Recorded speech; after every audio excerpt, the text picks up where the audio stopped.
bonjour, bienvenue à la rédaction d'Aliancy pour cette nouvelle émission, Léa Émission, consacrée, comme son nom l'indique, à l'intelligence artificielle, à ses enjeux dans un monde de plus en plus numérique et qui perturbe beaucoup les organisations.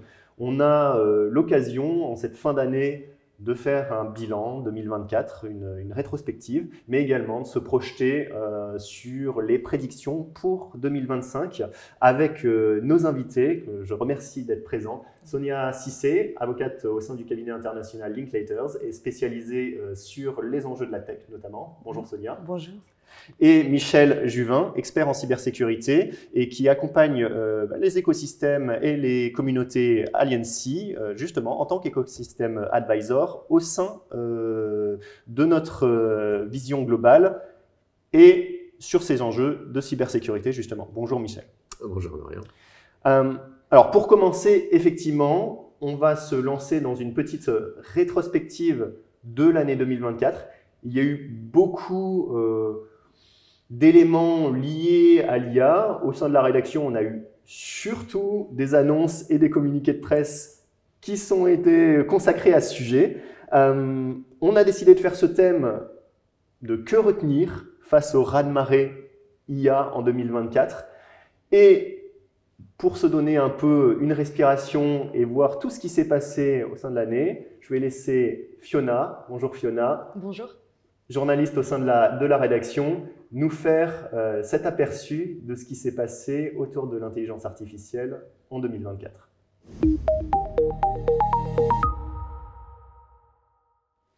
Avant toute chose, le coup d'envoi de cette course à l'intelligence artificielle, c'est le 30 novembre 2022, avec le lancement de ChatGPT, la technologie qui va démocratiser l'utilisation de l'intelligence artificielle générative.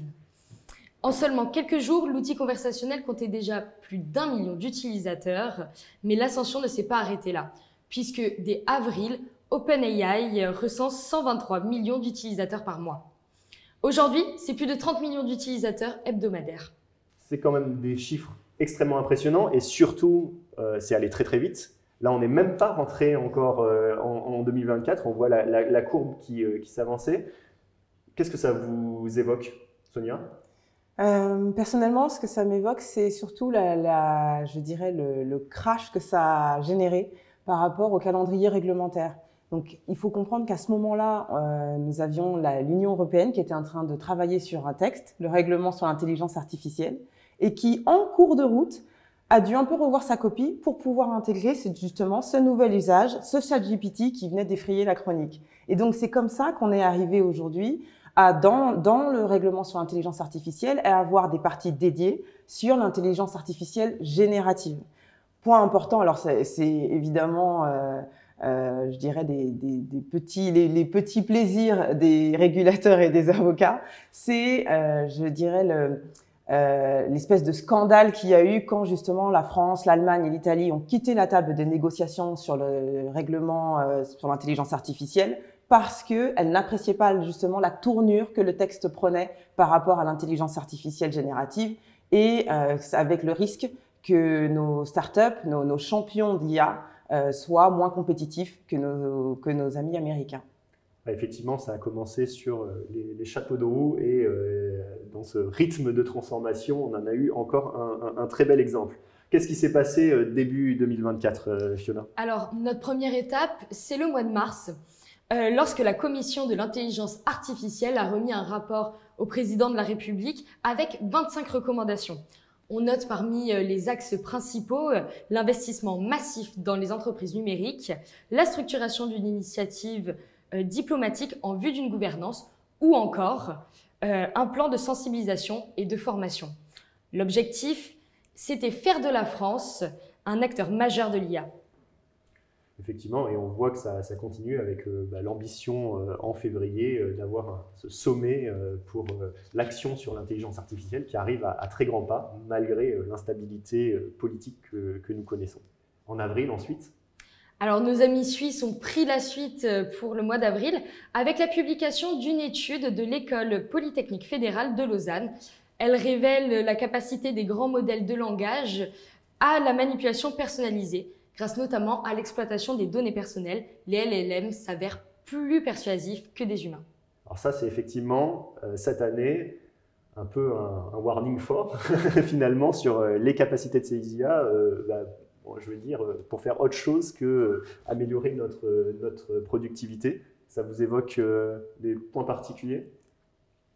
Alors oui, encore une fois, hein, toujours sur les réactions réglementaires et législatives, c'est justement ces nouveaux impacts, ces nouveaux usages et ces nouveaux mésusages en réalité ont été tout de suite pris en compte. Alors déjà dans le Digital Services Act, également dans le règlement sur l'intelligence artificielle, et puis on a vu la loi pour la sécurité et pour réguler l'espace numérique qui a tout de suite mis des interdictions très fortes par rapport au deepfake. La question, c'est surtout, ce qui est intéressant, c'est est-ce que finalement ça va suffire? Parce que la seule obligation aujourd'hui, en tout cas l'obligation la plus importante et la plus généralisée, c'est d'indiquer que, par exemple, le contenu a été généré et qu'il constitue un deepfake. Est-ce que ça va être suivi en pratique? Ça, on verra en 2025.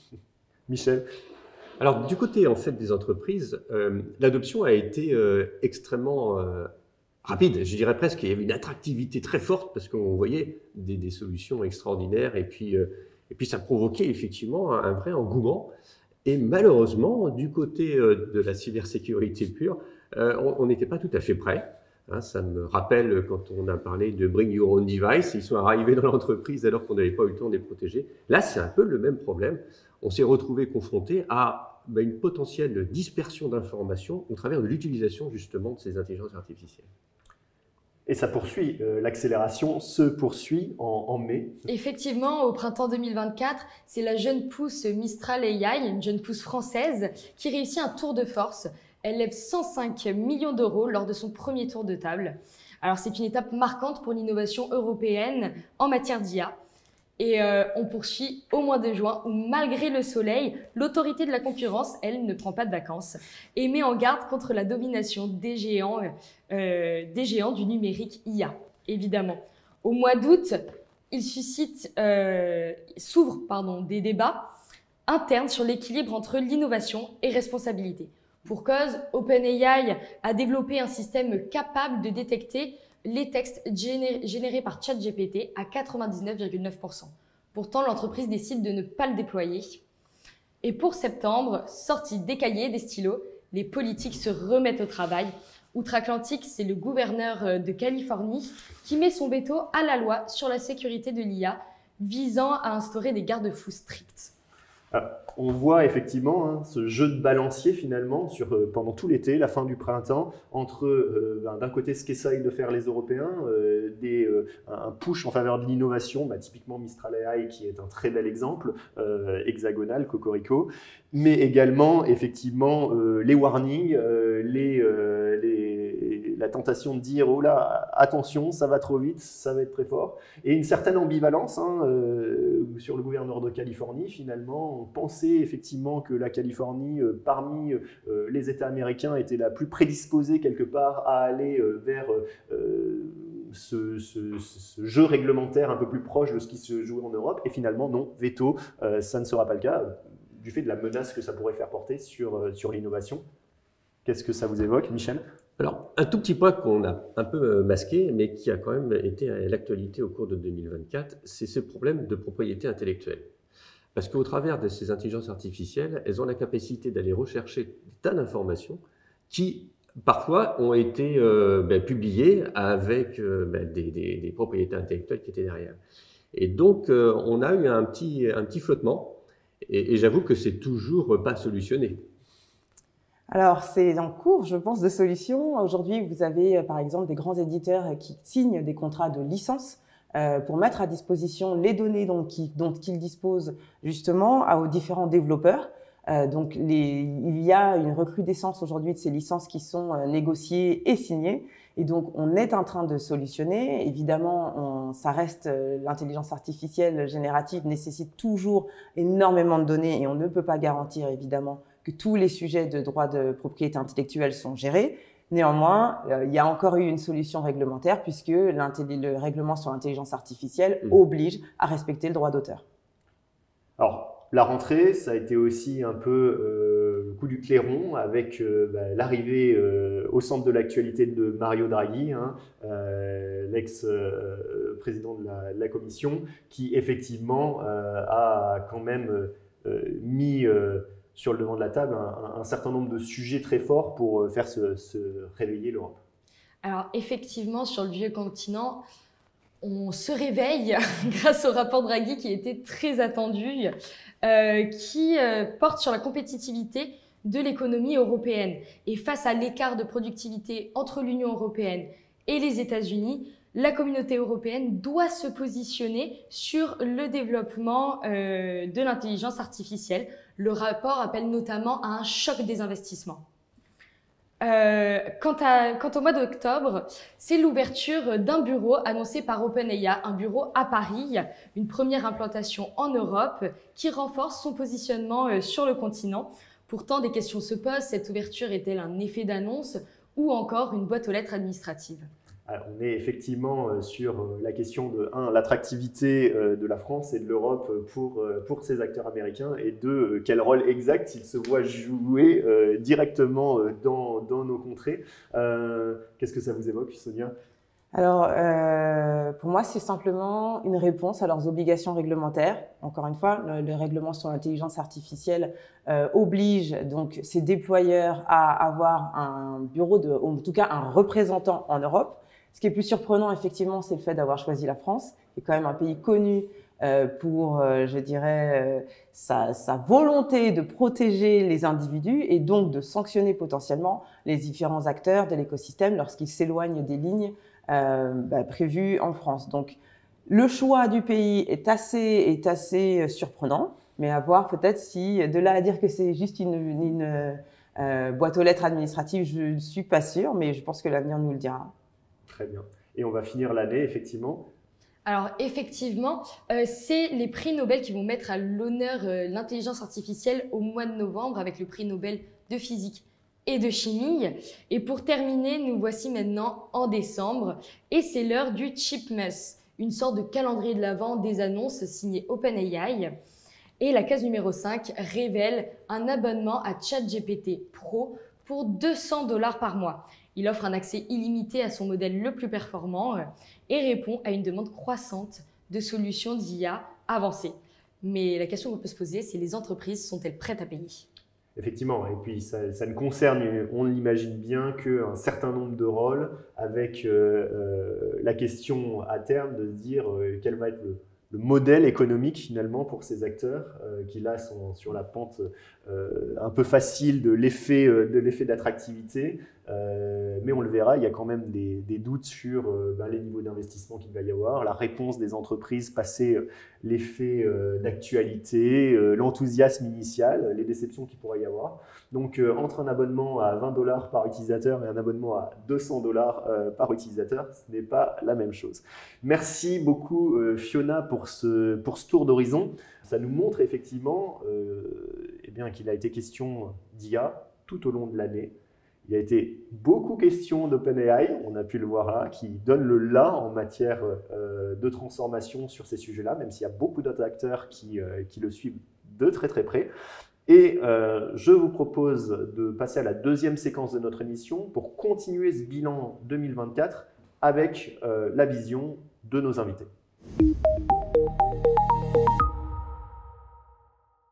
Donc effectivement, on a cet enjeu de regarder 2024 par le prisme de l'IA, mais pas seulement. L'occasion pour moi de vous demander à l'un et à l'autre finalement quel regard vous avez porté sur cette année et qu'est-ce qui vous a le plus marqué. Et ensuite, on essaiera de se projeter un peu sur les implications pour 2025. Je commence par Michel. Au-delà de tout ce qu'on vient de se dire sur ce rythme, ce raz-de-marée et IA, quels enseignements principaux vous retenez de cette année 2024 ?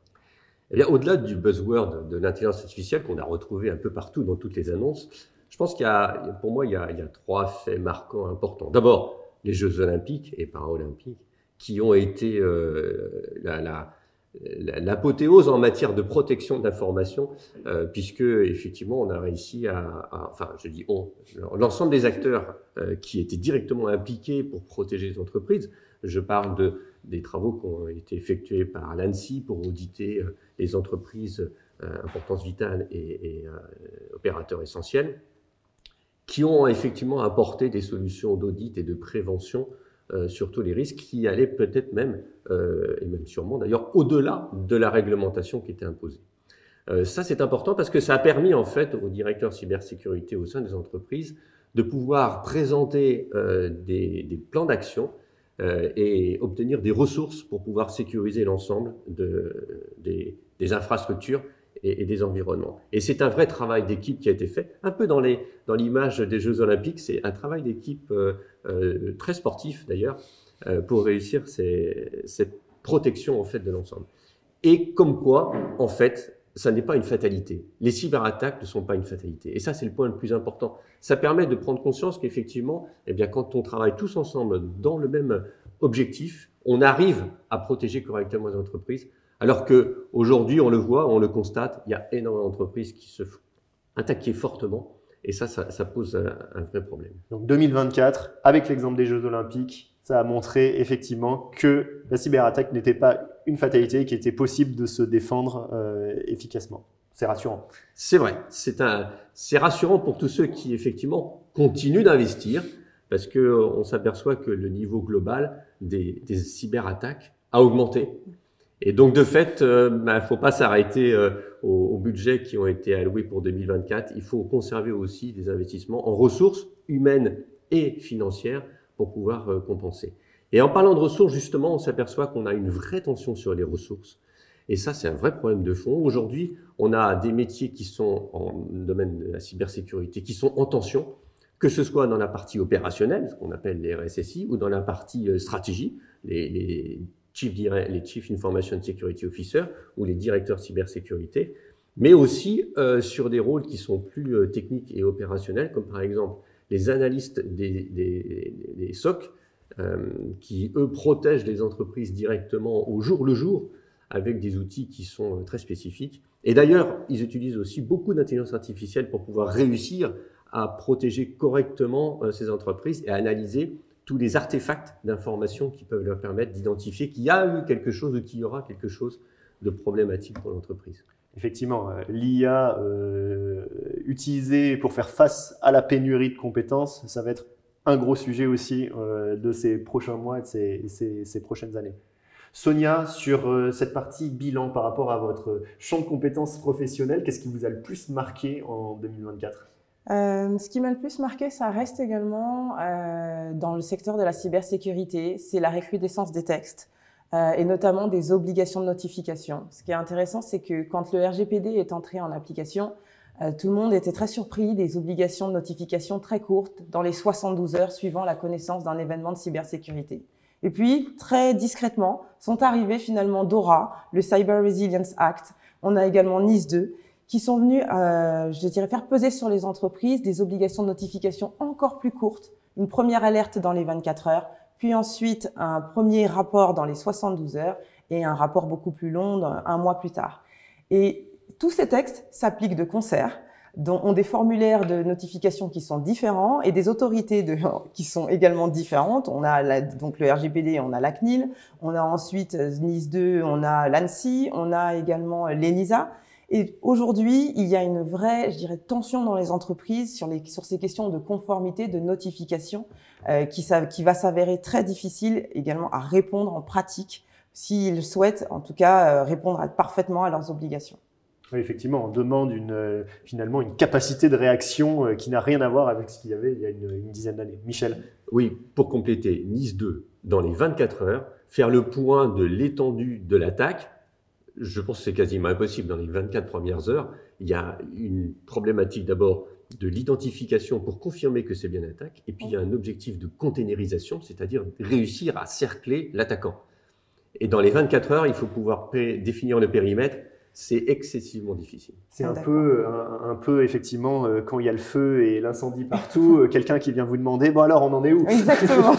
C'est l'idée. Bon, on imagine bien que de toute façon, l'esprit, en tout cas, c'est d'être tenu, d'être notifié, de forcer les entreprises à ne pas mettre les choses sous le tapis, quitte à ce que, au-delà d'un premier rapport intermédiaire, suivent derrière le complément d'information qui ira bien, puisqu'on ne peut notifier que ce dont on sait ce qui se passe sans surprise. Donc, la découverte au fur et à mesure révèle souvent des surprises. Peut-être que l'IA aidera aussi sur ces outils-là à aller plus loin pour avoir un peu gagné du temps sur ce qu'on présente aux régulateurs. On verra. D'autres éléments de bilan que vous vouliez présenter, Michel? Oui, un point qui m'a marqué et qui certainement a marqué tout le monde aussi, c'est un peu, d'ailleurs un buzzword, c'est amusant comme l'IA, c'est le lien entre la cybersécurité et la géopolitique. Dans un monde qui aujourd'hui est polarisé, on va dire, on s'aperçoit qu'il y a l'utilisation des cyberarmes pour effectuer en fait une pré-attaque, et voire même pendant l'attaque, on retrouve aussi l'utilisation des cyberarmes, comme ça a été le cas contre l'Ukraine dès 2014, au moment où la Russie a envahi la Crimée. On a vu une flot d'attaques qui sont arrivées plutôt sur le monde occidental d'ailleurs, mais en particulier sur l'Ukraine. Et ce flot d'attaques montre qu'il y a une dimension géopolitique dans la cybersécurité qu'on ne peut plus omettre. Et qui dépasse d'ailleurs juste l'aspect de la cybersécurité, puisqu'on a effectivement sur la vision de notre avenir numérique des chocs liés à ces turbulences politiques, géopolitiques, pays par pays, mais aussi globales à l'international. Et on retrouve aussi d'ailleurs l'IA comme une arme, en particulier dans tout ce qui est l'usurpation d'identité, d'image, avec ce qu'on appelle les deepfakes, qui ont pour objectif en fait de remplacer les conversations et les postures des personnes. Et ça, c'est un véritable problème, parce qu'on entre dans une ère où l'information, on commence un petit peu à en douter. Et cette évolution, on va la retrouver certainement en 2025, parce que ça ne va pas s'arranger, je pense. Et justement, on va avoir l'occasion, et je vais avoir l'occasion, de vous faire réagir sur quelques prédictions que l'on reçoit. Et ça sera notre troisième et dernière séquence de cette émission, nos prédictions 2025 et les perspectives que cela ouvre ou non. On a effectivement à la rédaction le plaisir en ce moment de recevoir plusieurs dizaines d'emails annonçant tous les prédictions pour l'année 2025. C'est un exercice obligé, on a l'impression. Un certain nombre de ces prédictions, honnêtement, ne nous mentons pas, seront sans doute oubliées comme les bonnes résolutions dès février de l'année prochaine.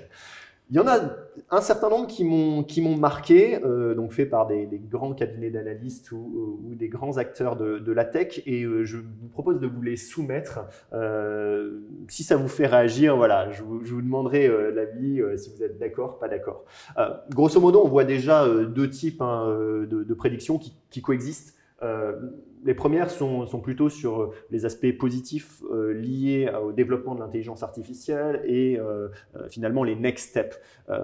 On a notamment un focus qui a commencé depuis quelques mois, mais que tout le monde annonce comme étant le grand point de 2025, qui va être la démocratisation et le développement très fort des agents IA, donc ces intelligences artificielles qui combinent le potentiel du génératif, comme on le vit aujourd'hui, a une capacité à agir de façon plus en plus autonome. Donc, typiquement, on a Gartner ou même Capgemini Research Institute qui nous disent que voilà, cette IA argentique va se déployer très très vite.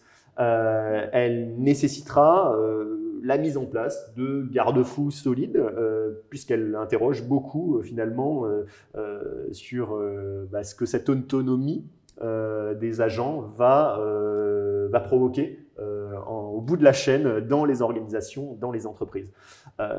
Et notre prédiction qui est liée à celle-ci, c'est l'arrivée difficile à mettre en place, mais qui va devoir avoir lieu de plateformes de gouvernance de l'intelligence artificielle d'une façon ou d'une autre. C'est Gartner qui nous dit, voilà, ces outils En théorie, ils doivent permettre aux organisations de superviser les aspects légaux, les aspects éthiques, les aspects opérationnels des systèmes d'intelligence artificielle qu'ils déploient. C'est un peu incantatoire parce qu'on a l'impression de dire bon, c'est une prédiction, ça va arriver, mais c'est surtout il faut que ça arrive.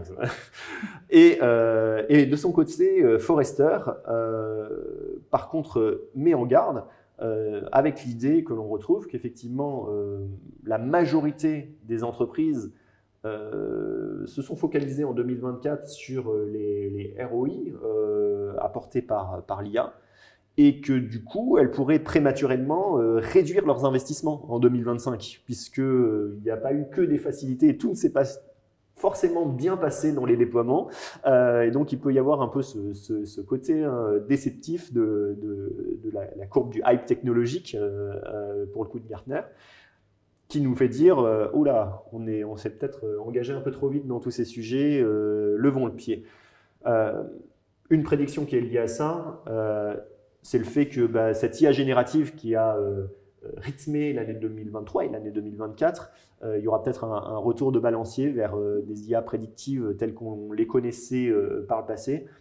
Forrester nous dit un quart des investissements dans l'IA seront plutôt orientés vers des sujets comme l'amélioration de l'expérience employée avec ces IA prédictives qui devraient redépasser les 50% de cas d'usage en raison des déceptions liées à l'IA générative mal déployée. Est-ce que déjà sur ces premières prédictions un peu de retour de balancier, ça vous évoque des sujets par rapport à ce que vous prévoyez vous-même ou ce que vous voyez dans les organisations? Michel? Entre illusion et désillusion, c'est vrai qu'il y a eu une évolution de la compréhension et de savoir comment est-ce qu'on allait vraiment utiliser ces intelligences artificielles.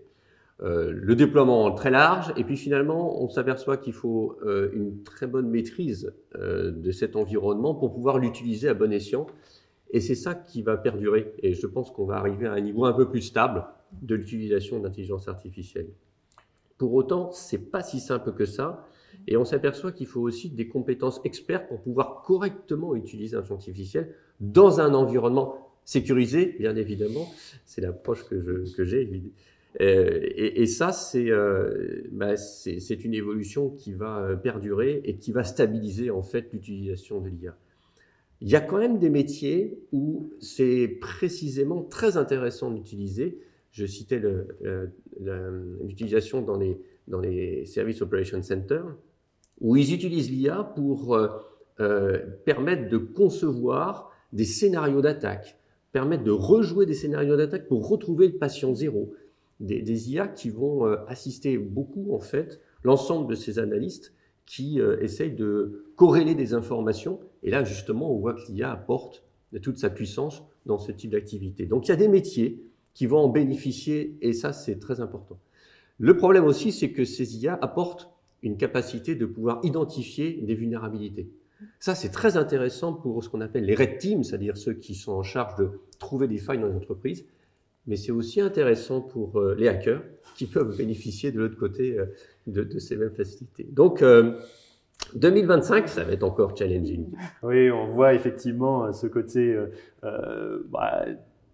de balancier, comme je le disais, hein, mais on sent qu'il va y avoir un peu la séparation du bon grain et de l'ivraie entre ceux qui l'utilisaient par effet de mode et ceux qui en tirent une valeur immédiate très concrète. Parmi les prédictions, et pour poursuivre, il y en a un certain nombre qui concernent le réglementaire, et je pense que ça va vous intéresser, Sonia. Je vais vous demander si vous êtes d'accord ou pas. J'en ai noté deux. Le fait que, selon Forrester, en 2025, l'Union européenne infligera sa première grosse amende à un fournisseur d'IA générative dans le cadre de l'AI Act. Crédible? Pour moi, tout à fait crédible, voire absolument nécessaire. Le règlement sur l'intelligence artificielle va rentrer officiellement en application à partir de février 2025. Le seul moyen pour cet acte d'être justement crédible, de se faire respecter, de s'assurer que tous les acteurs en prennent la mesure, c'est de sanctionner très fort, d'envoyer un message à tout l'écosystème. Donc je fais un peu oiseau de mauvais augure, mais ça va être un peu obligatoire si on veut vraiment que ce texte donne les moyens de ses ambitions. L'UE va faire un exemple. Oui, tout à fait. D'accord. On a également, sur ce sujet réglementaire, une autre prédiction, toujours de Forrester, sur le fait que les coûts des actions collectives liées aux violations en matière de données, notamment, dépasseront de 50% les amendes réglementaires. Moody's, en 2025, les dépenses liées aux poursuites judiciaires collectives après des violations de données dépasseront justement les amendes imposées par les régulateurs et les dépasseront largement, ça sera bien au-delà. Et du coup, ça devrait inciter les spécialistes de la cyber dans les entreprises à se rapprocher du juridique encore plus aujourd'hui pour essayer de comprendre comment traiter cette situation de pression qui leur est mise sur l'aspect réglementaire. Crédible aussi ? Oui, pour moi, tout à fait crédible. Je ne suis pas encore certaine que ça sera tout de suite en 2025, mais en tous les cas, on va y venir rapidement. Pourquoi ? Parce que de toute façon, ça fait un moment que je dirais que cette nouvel état d'esprit d'action collective plane. Il est évident que on a vu ces grands dossiers aux États-Unis, en Angleterre, où il y a des actions collectives très importantes, notamment sur la protection des données. C'est pas encore arrivé juste sur le vieux continent, mais c'est à prévoir. Est-ce que c'est dans les 12 prochains mois immédiatement, ou peut-être qu'on aura en tout cas les premières assignations d'actions collectives dans l'année 2025 avec des jugements qui seront pour le coup délivrés en 2026. Et je vais finir, parce qu'on a beaucoup parlé de cybersécurité, mais c'est vrai que c'est un thème très prégnant dans ce contexte-là. Sur ces prédictions qui sont plutôt tournées vers les enjeux cyber, Capgemini Research Institute pointe le fait que, justement, comme le disait Michel, les attaques fondées sur l'IA générative vont devenir plus fréquentes, plus sophistiquées également. Mais ce qu'il pointe, c'est que le risque derrière, c'est un sujet de confiance plus global dans les services numériques qui va commencer à naître et qu'on pourra voir en 2025 les premiers effets justement de cette défiance vis-à-vis de ces usages offensifs liés par l'IA. Ça vient contrebalancer le fait que parmi les prédictions, notamment de Forrester, qui nous dit que les CISO eux-mêmes, les responsables cybersécurité dans les entreprises, seront confrontés aussi à ce retour de balancier, de se dire est-ce que l'IA est-elle complètement actionnable dans mon contexte actuel, et donc pourrait réduire finalement de 10%, disent-ils, l'utilisation de l'IA générative, notamment par manque de valeur quantifiable. Vous pensez que justement dans cet enjeu de confiance, typiquement au sein des organisations, il va y avoir un effort particulier à faire en 2025 pour éviter un mouvement de défiance généralisé par rapport à ce qu'on va voir dans l'actualité, notamment en une des journaux? Oui, je suis convaincu que l'utilisation de l'IA qui s'était beaucoup démocratisée va se recentrer sur des métiers où il y a une vraie valeur ajoutée. Et quand on parlait du coût entre $20 et $200, c'est exactement ça ce qui va se passer. Tout un chacun pourra utiliser des solutions pas chères pour pouvoir s'optimiser, entre guillemets, tout en ayant des recommandations qui rappellent la protection de l'information au travers de systèmes de SaaS ou de cloisonnement de ces bases de données qui sont partagées un peu trop souvent à l'extérieur, mais aussi pour des métiers spécifiques où là, c'est une véritable assistance qui est apportée à l'utilisateur. Il faut toujours avoir dans l'esprit, et ça, c'est une acculturation que l'on doit faire au sein de l'entreprise, que l'IA, c'est un assistant complémentaire. Mais il n'a pas pour objectif de remplacer les fonctions, contrairement à ce qu'on imaginait en 2023 ou en 2024, où on disait, mais il y a des métiers qui vont disparaître. On va aller prudemment, en fait, faire une évolution de ce type. Sonia ? Je pense qu'il faut quand même distinguer plusieurs choses. Effectivement, quand vous avez annoncé les chiffres d'OpenAI sur la version Pro, c'est extrêmement cher. Néanmoins, je me demande quelle est la marge de choix pour une entreprise. C'est-à-dire que vous avez, soit vous allez vraiment investir dans de l'intelligence artificielle, soit vous pouvez avoir des mauvais usages au sein de l'entreprise. Vous avez parlé d'acculturation de l'entreprise, je suis tout à fait d'accord. Le problème, c'est que ce n'est pas parfait, qu'on reste tous humains et que vous pouvez courir le risque que parce qu'ils ne se sentent pas suffisamment équipés, parce que les ressources ne leur semblent pas assez performantes, vous avez des individus au sein de l'entreprise qui vont décider d'utiliser des versions dégradées d'intelligence artificielle et donc créer un risque cybersécurité assez fort pour l'entreprise.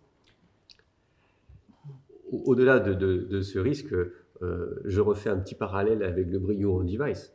Aujourd'hui, les solutions d'IA, vous pouvez l'avoir à titre personnel. Si dans l'entreprise, vous n'avez pas accès, pourquoi je n'irais pas essayer avec mon matériel à moi d'aller rapporter des informations ou prendre des informations d'entreprise et puis regarder ce que ça donne dans une solution externe. Donc il y a vraiment une grande nécessité pour nous de communiquer sur tous ces risques et donner ce cadre d'utilisation au sein de l'entreprise qui va au-delà d'une réglementation. C'est juste des règles de bon sens qu'il faut qu'on mette en place.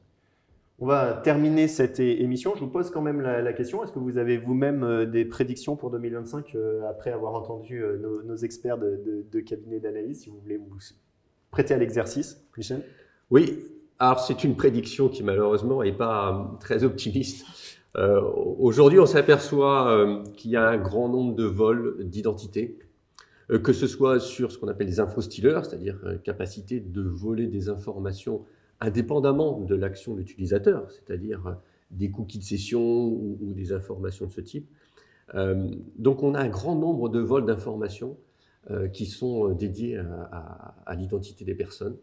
Et on peut préfigurer qu'effectivement, il va y avoir l'utilisation de ces informations pour vraiment tromper l'utilisateur de manière complexe à déceler. Je cite un exemple. Si par exemple, on vous propose de modifier quelque chose sur une information qui vous est personnelle, en vous donnant confiance parce qu'il a été capable, ce système, de vous rapporter des informations qui vous ont été attribuées, comme par exemple vos noms, prénoms, date de naissance et pourquoi pas votre IBAN, eh bien vous allez peut-être avoir confiance dans ce système. Et là, on va rentrer dans un mécanisme où cette défiance par rapport à l'information va commencer à s'élever. Le vol des identités en 2025, on va y être confronté très fortement. Sonia, une prédiction? Prédiction sur l'ESG pour moi, sur les grands sujets portés justement alors par l'intelligence artificielle. Qui dit intelligence artificielle et a fortiori intelligence artificielle générative et démocratisation justement de ces outils nécessite donc d'avoir de plus en plus de données et même la production de plus en plus d'informations. Compte tenu de cette production, il nous faut des data centers. Ces data centers, ils consomment de l'eau, de l'électricité. Et il va y avoir aujourd'hui de grands enjeux énergétiques. On en parle déjà, mais je pense que ça va s'accentuer au fur et à mesure des années et dès 2025. Merci beaucoup. Et pour effectivement finir cette émission, je vous le disais, on reçoit beaucoup de sollicitations au sein de la rédaction. On reçoit également des ouvrages et qui nous montrent à quel point il y a un grand écart finalement dans la façon dont ce sujet autour de la démocratisation et du boom de l'IA est adressé à des publics complètement différents. Pour vous donner un exemple, nous venons de recevoir ces deux ouvrages aux éditions Erol, donc même édition, mais sur des sujets complètement différents. Grand écart en termes de culture finalement, d'acculturation aux usages. Le guide de l'écriture assistée par l'intelligence artificielle écrit par Lucie Rondelet, donc qui est consultante et formatrice en rédaction web, donc vraiment sur des usages liés à ChatGPT, Claude ou Gemini comme c'est indiqué, mais pour des usages relativement simples. Donc on sent effectivement le fait de prendre un peu par la main les utilisateurs en leur disant voilà, vous avez un certain nombre d'usages d'écriture, déjà c'est un énorme impact. Et à côté de ça, même édition, l'anti-manuel d'intelligence artificielle, les nouvelles questions que pose l'IA par Vladimir Atlani et Victor Sorchan, donc toujours aux éditions Erol, et qui sont aujourd'hui l'un professeur à Sciences Po, l'autre ingénieur en intelligence artificielle, et qui, dans cet ouvrage, aborde plutôt la question de quelles nouvelles questions on doit se poser dans ce marasme lié à l'IA, donc pour un public un peu plus expert et qui est déjà bien acculturé sur le sujet. Enfin, on l'a reçu et je vous le montre parce que ça vaut quand même le détour. Voilà. ChatGPT et après, bilan et perspective de l'intelligence artificielle. Il s'agit du rapport de l'Office parlementaire d'évaluation des choix scientifiques et technologiques sur les nouveaux développements de l'intelligence artificielle. Donc, pour ceux qui ont le courage de consulter cet opus d'un certain nombre de pages, ça donne un aperçu finalement de la vision que portent nos politiques, sénateurs, députés sur cette question et surtout qui ils sont allés interviewer eux-mêmes pour se forger une opinion. Donc je vous invite à le retrouver, on vous mettra le lien pour que vous puissiez accéder à la version digitale qui sera un peu plus facile à transporter et à consulter. Il me reste qu'à vous dire merci beaucoup. On vous souhaite effectivement une année 2025 avec beaucoup d'IA, mais avec des transformations maîtrisées. Merci à nos deux invités. Merci beaucoup Sonia pour votre intervention. Merci Michel pour cet éclairage sur les aspects cybersécurité. Et je vous souhaite une très belle fin d'année. À très bientôt.